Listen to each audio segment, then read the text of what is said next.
சிறைபிடிக்கப்பட்டுள்ள தமிழக மீனவர்களின் படகுகளை விடுவிப்பது தொடர்பாக பேச்சுவார்த்தை நடைபெற்று வருவதாக தென்னிந்தியாவிற்கான இலங்கை துணை தூதர் வடிவேல் கிருஷ்ணமூர்த்தி தெரிவித்துள்ளார்.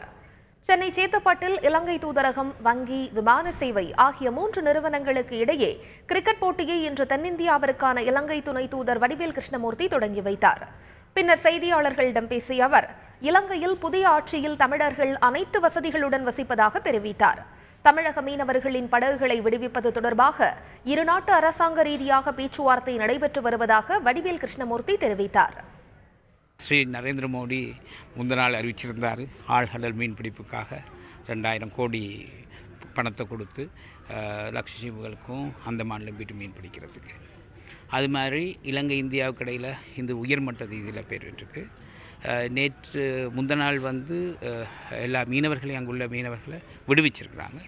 படகு சம்பந்தமாக இரு ராஜதந்திரிக ரீதியில் பேச்சுவார்த்தை நடக்குது. எல்லாமே நன்மையாக